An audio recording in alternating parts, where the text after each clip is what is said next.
இரக்கம் நிறைந்த அன்பின் பரலோக தகப்பனே, நல்ல நாளுக்காக நன்றி செலுத்துகிறேன். ஆவியானவரே, நான் கொடுக்க போகிற செய்தி பாடல் ஆண்டவரே ஆசீர்வதித்து தாங்க தகப்பனே.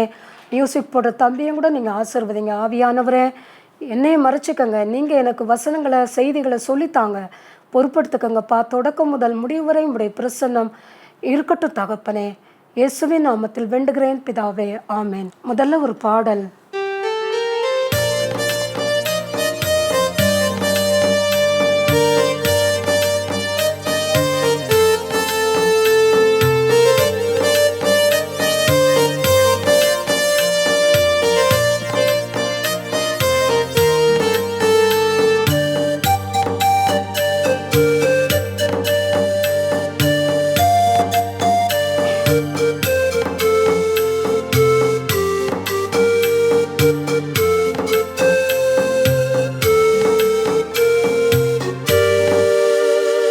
என் இதயம் யாருக்கு தெரியும், என் வேதனை யாருக்கு புரியும், என் தன்மை என் சோர்வுகள் யார் என்னை தேற்றுவார், யார் என்னை தேற்றுவார். என் இதயம் யாருக்கு தெரியும், என் வேதனை யாருக்கு புரியும், என் தன்மை என் சோர்வுகள் யார் என்னை தேற்றுவார், யார் என்னை தேற்றுவார்.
என் இதயம் யாருக்கு தெரியும், என் வேதனை யாருக்கு புரியும், என் தன்மை என் சோர்வுகள் யார் என்னை தேற்றுவார்,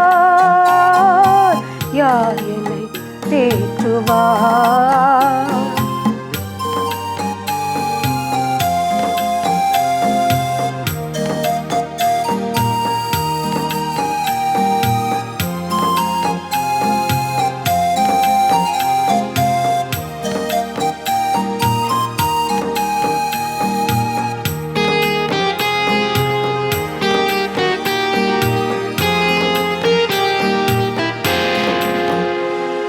சிறகு ஒடிந்த பறவை அந்த வானில் பறக்குமோ, சிறகு ஒடிந்த பறவை அந்த வானில் பறக்குமோ,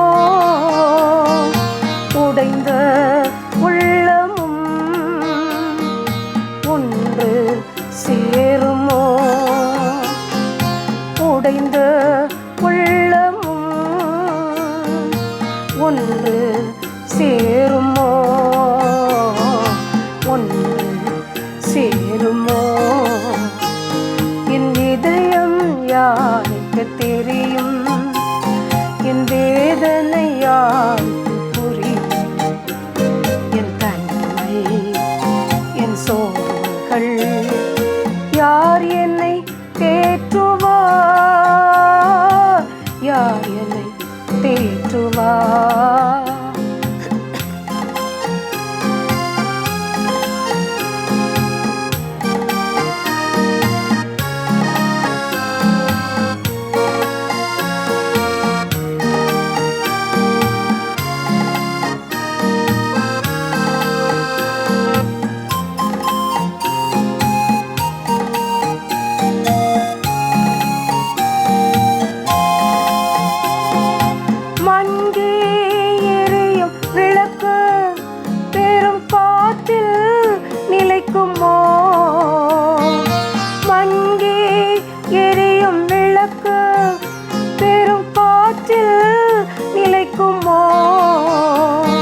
தப்புமோ, படகும் தப்புமோ? என் இதயம் யாருக்கு தெரியும்? என் வேதனை யாருக்கு புரியும்? என் தன்மை, என் சோர்வுகள் யார் என்னை தேற்றுவார்? யார் என்னை தேற்றுவார்?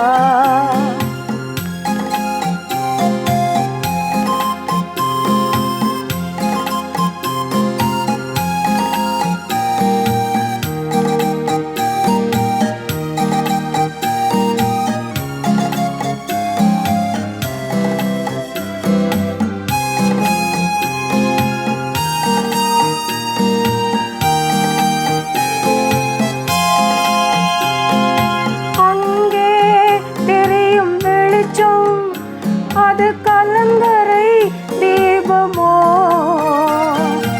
அங்கே தெரியும் வெளிச்சம், அது கலங்கரை தீபமோ?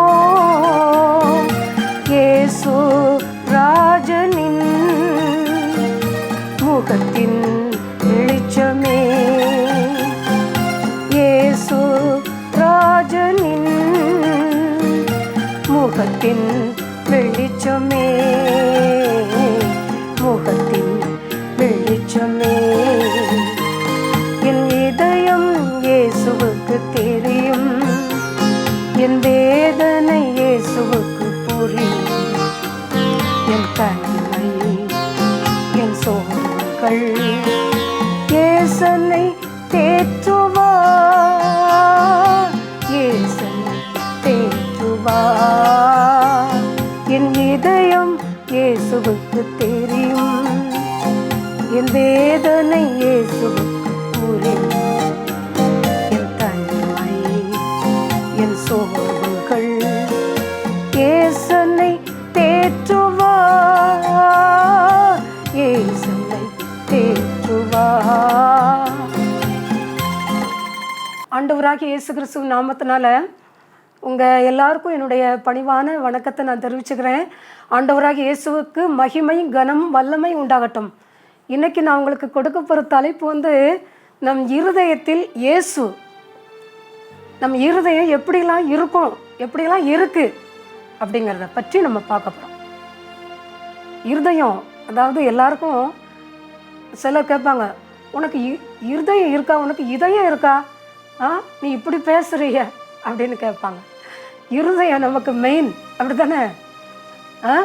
மத்தேயு 5வது அதிகாரம் 8வது வசனத்தில், இருதயத்தில் சுத்தம் உள்ளவர்கள் பாக்கியவான்கள், அவர்கள் தேவனை தரிசிப்பார்கள். மத்தேயுவில் சொல்லப்பட்டிருக்கு, இருதயத்தில் சுத்தம் உள்ளவங்க பாக்கியவான்கள், அவங்க தேவனை தரிசிப்பாங்க. அப்போ நம்ம இருதயத்தில் நமக்கு சுத்தம் இருக்கணும். அதாவது சுத்தமுள்ள இருதயம் அப்படின்னு சொல்கிறாங்கல்ல, பரிசுத்தமாக இருக்கணும். பரிசுத்தம் இல்லாதவங்க தேவனை தரிசிக்கிறது கூடாத காரியம்.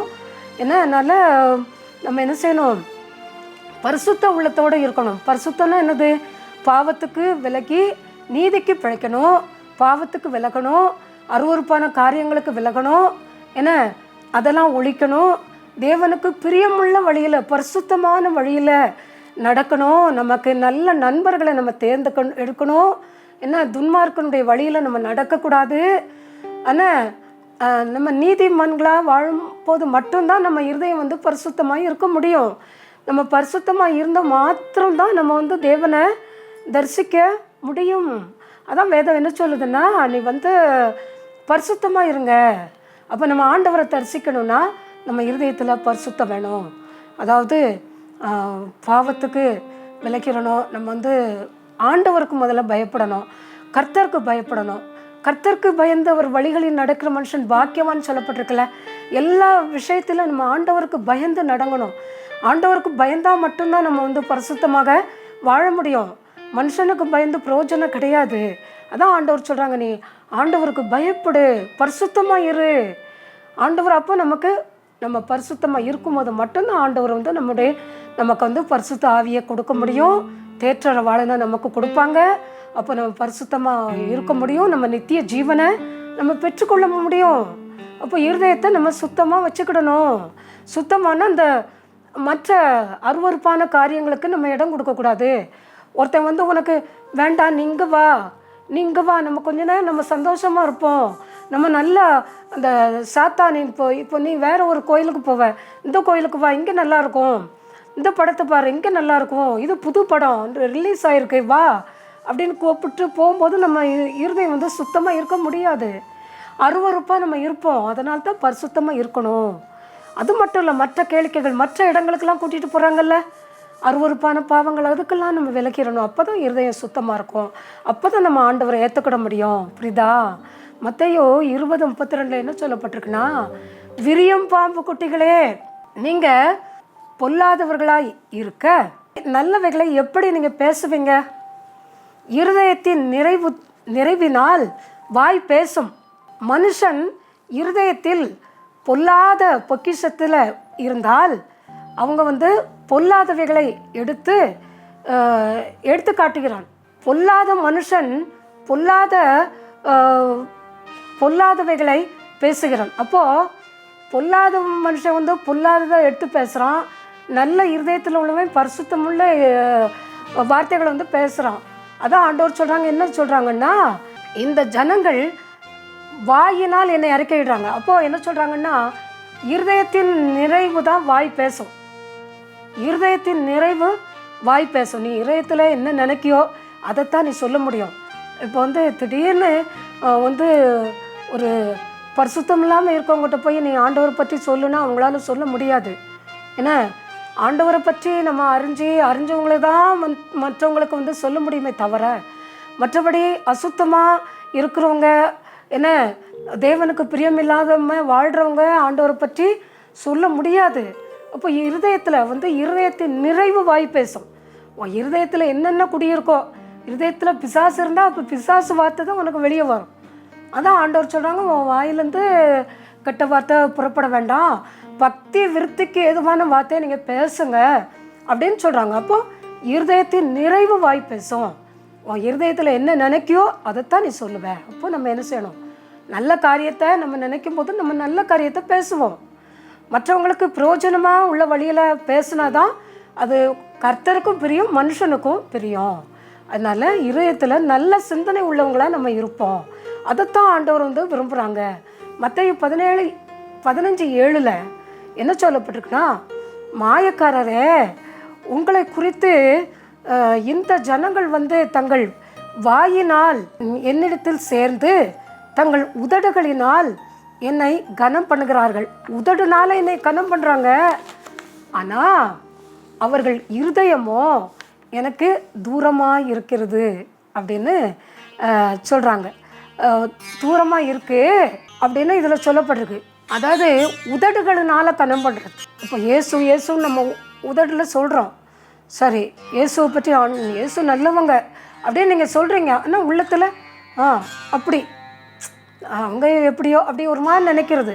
இப்போ ஒரு மனுஷனை பற்றி நீங்கள் புகழும்போது வஞ்ச புகழ்ச்சி அணின்னு சொல்லுவாங்கல்ல, அதாவது நீ ரொம்ப அழகாக இருக்க, நீ ரொம்ப அழகாக இருக்கன்னு புகழ்வாங்க, உள்ளத்தில் அது ஒன்றும் இல்லை சும்மா அப்படின்னு உள்ளத்தில் ஒரு மாதிரி நினைக்கிறது. இவா சும்மா வாயடிச்சுக்கிட்டு அடங்காமல் அலைவா அப்படி மனசுக்குள்ளே பேச நினைப்பாங்கல்ல. அதான் ஆண்டவர் சொல்கிறாங்க, ஆண்டவரையும் அப்படி நீங்கள் பண்ணுறீங்கன்னு சொல்கிறாங்க. நீங்கள் உதடுகளினால தான் என்னை கனம் பண்ணுறீங்க. உதடுகளால் நீங்கள் ஜெபிக்கமாக நடிக்கீங்க, பக்தியாக இருக்கீங்க, அப்புறம் வந்து ஆலயத்துக்கு போகிறீங்க, காணிக்க கொடுக்கீங்க, எல்லாம் செய்கிறீங்க, ஆனால் உள்ளத்தில் உண்மையிலே நான் இல்லை, என்னை நீங்கள் உள்ளத்தில் அலட்சியம் பண்ணுறீங்கன்னு சொல்கிறாங்க. அப்போது நம்ம கர்த்தர் வந்து இருதயத்தை ஆராய்ந்து அறிந்திருக்கிற தேவன். நமக்கு என்ன நம்ம நினைக்கணும்னு கர்த்தருக்கு தெரியும். ஏன்னா அவர் நம்முடைய இருதயங்களை எல்லாவற்றையும் அவர் அறிந்திருக்கிற தேவன். புரியுதா? அதனால் நம்ம என்ன செய்யணும்? உண்மையிலே தேவனை தேடணும். அதான் ஆண்டவர் சொல்கிறாங்க, உண்மையாய் தம்மை தேடுகிற யாவருக்கும் கர்த்தர் சமீபமாக இருக்கிறார் அப்படின்னு வேதம் சொல்கிறது. உண்மையாக கர்த்தர் தேடுறவங்களை தான் அவர் வந்து நேசிக்க முடியும். புரியுதா? அதான் ஆண்டவர் சொல்கிறாங்க, நீங்கள் உண்மையாக நீங்கள் என்ன கனம் பண்ணுங்க. உண்மையாக கனம் பண்ணுறோன்னா அதிகாலையில் இருந்துச்சு ஆண்டவருக்கு முதலிடம் கொடுப்போம்.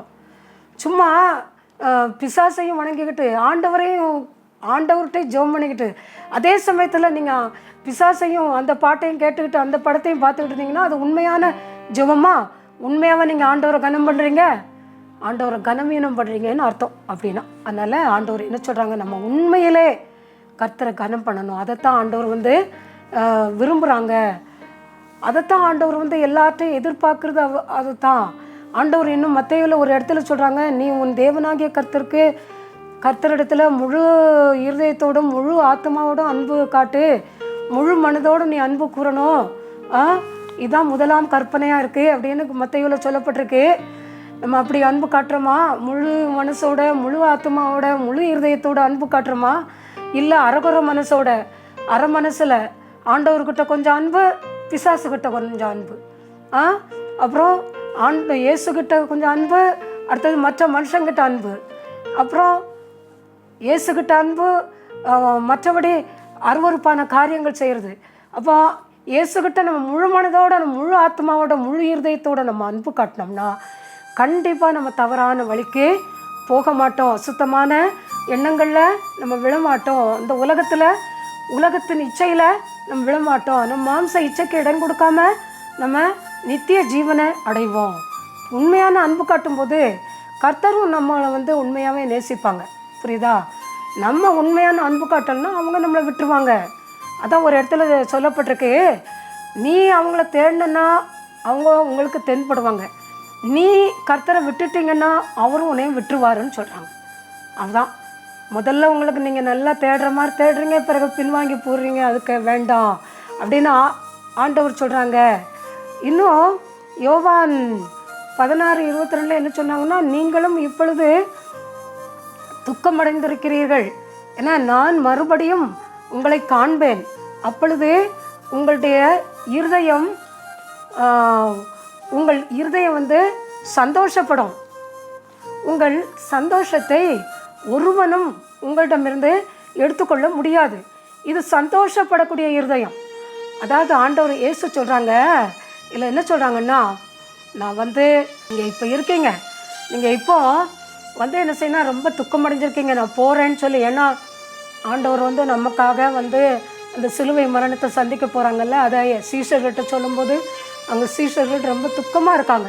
அதை பார்த்து இயேசு சொல்கிறாங்க, நான் போகிறேன், ஆனால் நான் மறுபடியும் உங்களிடத்தில் உங்களை காண்பேன், மறுபடியும் நான் வருவேன், உங்களை நான் பார்ப்பேன், அப்பொழுது உங்கள் இருதயம் சந்தோஷப்படும், உங்கள் சந்தோஷத்தை ஒருவனும் உங்களிடத்திலிருந்து எடுத்து போட மாட்டான்.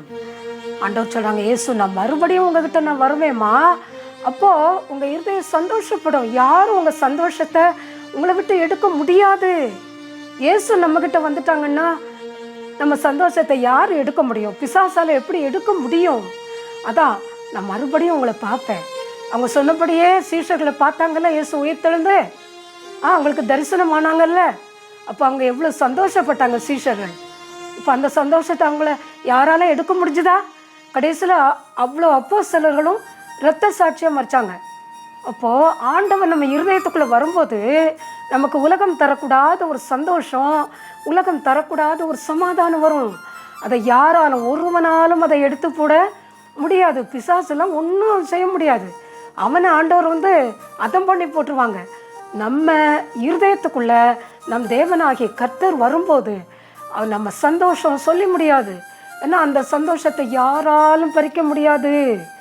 பரிசுத்த ஆவி நம்ம இருதயத்தில் வரும்போது நம்ம சந்தோஷப்படுவோம். கர்த்தர் நம்ம இருதயத்தில் வரும்போது சந்தோஷப்படுவோம். நம் இயேசு நம்மளை அழைச்சிட்டு போகிற வருவாங்கல்ல 2வது வருகையில், அப்போ நம்ம இருதயம் சந்தோஷப்படும். அந்த சந்தோஷத்தை ஒருவனாலும் எடுத்துக்கொள்ள முடியாது. ஏன்னா அது உலகம் தரக்கூடாத சந்தோஷம், அது நித்திய ஜீவன், பரலோக ராஜ்யம். அதில் நம்ம பிரவேசிக்க போகும்போது யாரும் நம்மளை தடுக்க முடியாது. புரியுதா? யோவான் 14:27 சமாதானத்தையே நான் உங்களுக்கு வைத்து போகிறேன்,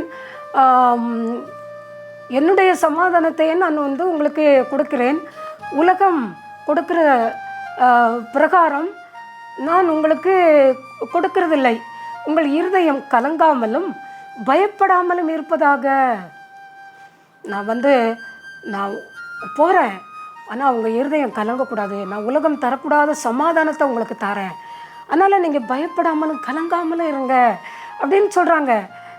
நான் போவேன் என்றும் நான் திரும்பி உங்களிடத்தில் வருவேன் என்றும் நான் உங்களுடன் சொன்னதை என்ன நீங்களே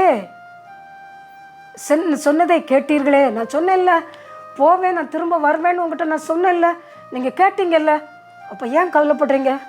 ஏன் உங்கள் இருதயம் கலங்குது அப்படின்னு கர்த்தர் இயேசு சொல்கிறாங்க. நான் போவேன். இயேசு தான் நேராக டைரெக்டாக அந்த சீஷர்கிட்ட சொல்கிறாங்க, உங்கள் இருதயம் கலங்க வேண்டாம், நான் உலகம் தரக்கூடாத சமாதானத்தை உங்களுக்கு தரேன். உலகம் தரக்கூடிய சமாதானம் என்னம்மா? உலகம் நமக்கு என்ன சமாதானம் தரும்? ஒருவேளை உங்கள்கிட்ட ஒரு கோடிக்கணக்கான பணம் இருக்கலாம், பணம் இல்லாதவங்களுக்கு பணம் கிடைச்சா, கோடிக்கணக்கான பணம் கிடைச்சிட்டேன்னா அது ஒரு சமாதானம். பதவி, பெரிய சம்பளம், நிறைய மாதத்துக்கு 10 லட்சம் ரூபா சம்பளம், அப்படி ஒரு பதவி கிடைச்சா அது ஒரு சந்தோஷம். நல்ல ஒரு ஃப்ரெண்ட்ஸுங்க, நல்ல ஒரு சூழ்நிலை சிச்சுவேஷன் நல்லா அமைஞ்சா அது ஒரு சந்தோஷம். அதை யாராலும் நம்மளை விட்டு எடுத்து போட முடியாது. அது உலகம் தரக்கூடாத ஒரு சமாதானம். அது உலகம் தரக்கூடிய சமாதானம். இந்த பணம், பதவி, பட்டம், இந்த கோடிக்கணக்கான சொத்துக்கள், இது உலகம் தரக்கூடியது. இது நமக்கு இது நிலையற்ற சமாதானம். இது அழிஞ்சு போகும்.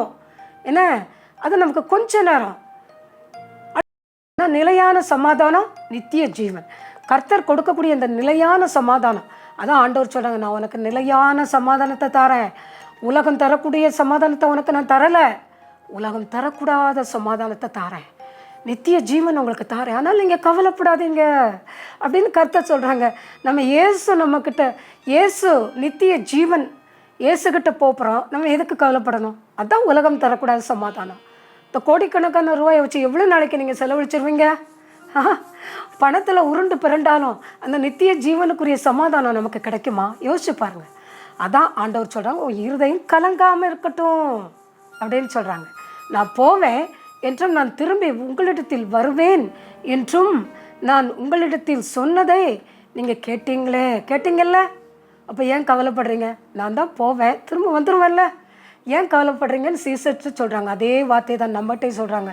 இப்போ இயேசு இல்லைன்னு யாரும் நினச்சிடாதீங்க. அவங்க இருக்காங்க, உயிரோடு தான் இருக்காங்க. வசனத்தின் மூலமாக நம்மக்கிட்ட பேசுகிறாங்க. ஆனால் அதாவது டைரெக்டாக அவங்கக்கிட்ட பேசலைன்னு நீங்கள் நினைக்காதீங்க. அது ஆண்டவர் வரும்போது பேசுவாங்க. பரிசுத்தவான்கள்ட்ட பேசுகிறாங்கல்ல, நீங்களும் பரிசுத்தமாக இருக்கும்போது உங்கள்கிட்டையும் ஆண்டவர் பேசுவாங்க. இயேசு அவங்க பேசாத தேவன் அல்ல. ஏன்னா இப்போ ஆண்டவர் இருக்காங்க, ஆனால் பரலோக ராஜ்யத்தில் இருக்காங்க, பிதாவின் வலது பார்சத்தில் அவங்க இருக்காங்க. ஏன்னா அப்பா சீசர்கிட்ட முகமுகமாக பக்கத்தில் இருந்தாங்கல்ல, அதான் ஆண்டவர் சொன்னாங்க, நான் போகிறேன் திரும்பி வருவேன் அப்படின்னு சொன்னாங்க. அப்போ நம்ம இயேசுவை பார்ப்போம் அப்படிங்கக்கூடிய ஒரு சந்தோஷம் நமக்கு இருக்கணும். அதான் நம்ம சந்தோஷப்படக்கூடிய இருதயம், கலங்காத இருதயம், என்ன சுத்தமான இருதயம், இதெல்லாம் பார்த்தோம்ல. இன்னும் என்ன பார்க்க போகிறோம்?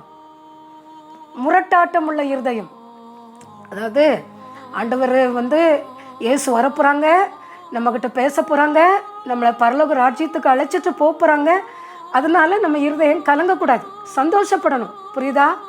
இயேசு வரப்போகிறாங்க சீக்கிரத்தில், அதை யாரும் தடுக்க முடியாது. அந்த சமாதானத்தை யாரும் நம்முடைய இருதயத்தை விட்டு எடுக்க முடியாது. ஏசாயா 46 ஏசாயா 46:12 முரட்டு இருதயம் உள்ளவர்களே, நீதிக்கு தூரமானவர்களே, எனக்கு செவி கொடுங்க ஆண்டவர் சொல்கிறாங்க.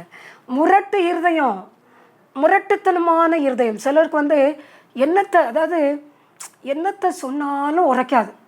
நீங்கள் போகாத, இப்படி இரு, நல்லா இரு, என்ன உங்கள் தாய் தோப்பனை கீழ்ப்படி, நீ சந்தோஷமாக இரு, ஆண்டவருக்குள்ளே வா அப்படின்னு சொன்னாலும் சிலருக்கு அந்த வைராக்கியம், முரட்டுத்தனம், ஒரு வைராக்கியம், அது அவங்களால எடுக்கவே முடியாது. யாரையும் நீ இயேசுவை ஏற்றுக்கன்னு சொன்னால், ஆமாம் சும்மா என்னத்தையாவது புலம்பாதீங்க அப்படிம்பாங்க. ரொம்ப முரட்டுத்தனமான இருதயம். கர்த்தருடைய வசனத்துக்கு செவி கொடுக்க அவங்களுக்கு மனசு இருக்காது. என் ஃப்ரெண்டு ஒரு பொண்ணு, அதாவது நான் இந்த பாளையங்கோட்டை பிளைண்ட் ஸ்கூலில் படித்தோம். நான் 1st ஸ்டாண்டர்ட்லேருந்து 8th வரைக்கும் நாங்கள் 2 பேரும் கிளாஸ்மேட்டு. ஆனால் அவளும் நானும் ஈக்குவலாக படிக்கிறதுனால செக்ஷன் மாற்றி போட்டாங்க. இப்போ வந்து அவள் பேங்கில் திரும்ப அவளுக்கு ஒரு ஸ்டெனோவாக வேலை கிடச்சிது. பேங்கில் வேலை பார்த்து ரிட்டையர்ட் ஆகிட்டா. எனக்கு அந்த பாளையங்கோட்டை பிளைண்ட் ஸ்கூல்லே வேலை பார்த்து நானும் ரிட்டையர்ட் ஆகிட்டேன். இப்போ நாங்கள் இன்னும் கூட நாங்கள் ஃப்ரெண்ட்ஸாக தான் இருக்கோம். ஆனால் அவள் ஃபோன் பண்ணுவாள் அடிக்கடி. நான் ஃப்ரீயாக இருக்கும்போது நானும் பண்ணுவேன். அப்போ நான் சொன்னேன், பாப்பா நீ வந்து இப்போ அவள் சென்னையில் இருக்கா. பாப்பா இயேசுவை ஏற்றுக்கணும், என்ன நீ இப்படியே இருக்கக்கூடாதும்மா என்ன அப்படின்னு நான் சொன்னேன். அவங்க எவ்வளோ உயிரோடு இருக்காங்க, நமக்காக சிலுவையில் அடிக்கப்பட்டாங்கல்ல அப்படின்னு சொல்லும்போது அவள் சொல்வா, சும்மா இரு திரவியம், நீ இயேசுவை பற்றி மட்டும் நீ பேசாத, இயேசுவை பற்றி பேசினா எனக்கு பிடிக்காது. இவள் அவ்வளவுக்கு அவள் கிறிஸ்டியன் ஸ்கூலில் தான் படிச்சிருக்கா. நான் சிஎஸ்ஐ நாங்கள் பிளைண்ட் ஸ்கூல் 8 வருஷம் படித்தவா தான். ஆனால் கூட அப்படி சொன்னான், நீ வந்து இப்படி இயேசுவை பற்றியே நீ என்கிட்ட சொல்கிறதா இருந்தால் நம்ம ஃப்ரெண்ட்ஷிப்பை நம்ம வந்து கட் பண்ணிக்கிடுவோம், எனக்கு ஃப்ரெண்ட்ஷிப்பே தேவையில்லை அப்படின்னா. அப்போ எங்கள் பாப்பா என் பொண்ணு அதை கேட்டுக்கிட்டு இருந்து சொன்னால், ஏம்மா உனக்கு கொஞ்சம் கூட வெக்கமா இல்லையா, கேவலமாக இல்லையாவா, இப்படி சொல்கிறா, நீ எதுக்கு அவட்ட இது பண்ணுற அப்படின்னு பேசுகிற, எதுக்கு அப்போ அப்படி மாதிரி சொன்னான். அப்போ நான் சொன்னேன், எவ்வளோ உனக்கு இயேசு முக்கியமா அவன் ஃப்ரெண்ட்ஷிப் முக்கியமா, நீ எதுக்கு நீ அவள் சொல்கிறதெல்லாம் ஒரு கேவலமாலாம் நினைக்கக்கூடாதுப்ல அப்படின்னு நான் சொன்னேன். அது மாதிரி மக்களை வந்து ஆண்டவர் தான் மாற்றணும். சிலர் வந்து ரொம்ப முரட்டாட்ட இதயமாக இருப்பாங்க, என்ன சொன்னாலும் ஏற்றுக்கிட மாட்டாங்க. எவ்வளோ நீ நித்திய ஜீவன் அடையணும்லான்னு சொன்னால், அது என் தெய்வம் எனக்கு கொடுக்கும், நீ சும்மா இரு அப்படின்னு சொன்னான். சரி ஆண்டவர் பேசுவாங்க அப்படின்னு நினச்சிட்டு நான் இருக்கேன். ஆனால் நமக்கு யார் முக்கியம், நம்ம ஃப்ரெண்ட்ஸாக நமக்கு முக்கியம், நமக்கு இயேசு தானே முக்கியம். அவங்க இப்போ இருப்பாங்க, பேசிட்டு போவாங்க. அப்படியே நம்ம வந்து என்ன செய்யணும், ஆண்டவருக்கும் முக்கியத்துவம் கொடுக்கணும். முரட்டாட்ட இருதயம் உள்ளவெல்லாம் இருந்தோம்னா கடைசியில் அழிவு தான் நமக்கு. இப்போ இஸ்ரேல் மக்கள் முரட்டுத்தனமாக தானே இருந்தாங்க, முரட்டு இருதயம். அதனால தான் அவங்க ஆண்டவருக்கு செவி கொடுக்காமல் அழிஞ்சு போனாங்க. அதனால் நம்ம என்ன செய்யணும், கர்த்தருக்குள்ள நம்ம இருதயம் வந்து முரட்டாட்ட இருதயம் உள்ளவெல்லாம் இருக்கக்கூடாது. நம்ம இருதயம் வந்து ஒரு தொய்ந்த இருதயம், அதாவது ஆண்டவர் சொன்னாங்க கல்லான இருதயமாக இருக்கக்கூடாது. ஆண்டவருக்கு பிரியமுள்ள இருதயமாக உள்ளவர்களாக நம்ம வாழும்போது தான் நம்ம வந்து பரலோக ராஜ்யத்தை சுதந்திரிக்க முடியும். அவருடைய வசனத்துக்கு செவி கொடுக்கணும், அவருக்கு செவி கொடுக்கணும், என்ன அவரை நம்ம விட்டுறக்கூடாது. அப்படி இருக்கும்போது கர்த்தர் நமக்கு நல்ல காரியத்தை நன்மை செம்மையுமாக மாற்றி தருவாங்க. ஜெபம். இரக்கம் நிறைந்த அன்பின் பரலோக தகப்பனே, இந்த நல்ல நேரத்துக்காக நன்றி செலுத்துகிற ஐயா. ஆண்டவரே, நான் கொடுத்த இந்த செய்தி பாடலெல்லாம் ஆசீர்வதிங்க. எங்கள் இருதயத்தை நீங்கள் திறக்கணும் தகப்பனே, எங்கள் இருதயத்தில் நீங்கள் வாசம் பண்ணணும். நாங்கள் ஒவ்வொருவரும் எங்கள் இருதயத்தை நாங்கள் பரிசுத்தப்படுத்தணும் தகப்பனே. அப்படிப்பட்ட கிருபையை நீங்கள் தாங்க தகப்பனே. ஏசப்பா நீங்கள் தான் தரணும் ஆண்டவரே, நீங்கள் தான் எங்களுக்கு கொடுக்கணும் தகப்பனே. அப்பா நீங்கள் ஒருவரும் எங்களை புறம்பே தள்ளாத தேவன் அப்பா. எல்லா மக்களும் மனம் திரும்பட்டும், இருதயத்தில் நாங்கள் சுத்தமுள்ளவர்களாக இருக்கணும். அப்படிப்பட்ட கிருபையை தாங்க ஆண்டவரே. என் தேவனை நாங்கள் தரிசிக்கக்கூடிய கிருபையை எங்கள் தாங்க ஏசப்பா. இந்த தொலைக்காட்சி பார்த்துருக்கிற ஒவ்வொரு மக்களையும் கண்ணோக்கி பாருங்கள். கைவலி, கழுத்து வலி, மூட்டு வலி, pressure, sugar, cancer, blood cancer, breast cancer, brain cancer, liver cancer, lungs cancer, கிட்னியில் இருக்கக்கூடிய கேன்சர், கர்ப்பப்பையில் இருக்கக்கூடிய கேன்சர், மர்ம காய்ச்சல், மர்ம நோய் ஆண்டவரே, இன்னும் என்னென்ன வியாதி ஆண்டவரே, இதயத்தில் இருக்கக்கூடிய நோய் எல்லாவற்றிலும் இந்த விடுதலையை கொடுங்க ஆண்டவரே. எல்லா மக்களும் மனம் திரும்பணும்ப்பா. எல்லாரும் வழி விலகி ஏகமாக கெட்டு போனாங்கன்னு சொல்கிறீங்களே, திறப்பில் நின்று ஜெபிக்கிறதுக்கு ஆள் இல்லைன்னு சொல்கிறீங்களே, எல்லாரும் ஜெபிக்கணும், எல்லாரும் உங்களை தேடணும், எல்லாரும் உங்ககிட்ட வரணும். உலகத்தில் அத்தனை மக்களும் என் இயேசுவுக்கு சொந்தமாகணும், பிசாசுக்கு எல்லாரும் நாங்கள் விலகி ஓடணும். அப்படிப்பட்ட கிருபையை தாங்க. நீங்கள் பரிகாரியான கர்த்தர், பாவத்திலேருந்து எங்களுக்கு விடுதலையை கொடுங்க. ஒவ்வொரு மக்களுக்கு விடுதலையை கொடுங்க. என்னென்ன பாவங்கள் அக்கிரமங்கள் செய்கிறாங்களோ எல்லாவற்றிலும் இந்த விடுதலையை கொடுங்க. பரிசுத்தமாக வாழ நீங்கள் தான் கிருபை செய்யணும் தகப்பனே. அப்பா எல்லாரும் மனம் திரும்பணும் ராஜா. ஒவ்வொரு உள்ளங்களையும் நீங்கள் பேசுங்க தகப்பனே. எந்த ஒரு ஆபத்துகளுக்கும் விபத்துகளுக்கும் ஒவ்வொரு மக்களையும் நீங்கள் விலக்கி பாதுகாத்து கொள்ளுங்க ஆண்டவரே. படித்து வேலை இல்லாத மக்களுக்கு வேலையை கொடுங்க. திருமணம் நடக்காதவங்களுக்கு திருமண காரியங்களை நடத்தி கொடுங்க. குழந்தை இல்லாதவங்களுக்கு குழந்தை கொடுங்க. பிரசவத்துக்காக காத்திருக்கக்கூடிய மக்களுக்கு பிரசவத்தை நார்மலான பிரசவத்தை கட்டளிடுங்க. கடன் பாரத்தால் தவிக்கக்கூடிய மக்களுக்கு கடன் பாரத்தில் இந்த விடுதலையை கொடுங்கப்பா ஆண்டவரே. பலப்படுத்துங்க ஏசப்பா. நீங்களே எங்களுக்கு தெய்வ ஆண்டவரே உலகம் தரக்கூடாத சமாதானம், பிரசன்னத்தை கொடுங்க தகப்பனே. மீதியான நேரம் முழுவதும் பொறுப்படுத்துக்கங்க, வழி நடத்துங்க. இயேசுவின் நாமத்தில் வேண்டுகிறேன் பிதாவே, ஆமேன். தேவன் தாமே இந்த வசனத்தை ஆசீர்வதிப்பாராக, ஆமேன். ஃபோன் நம்பர் சொல்கிறேன், 9487549354.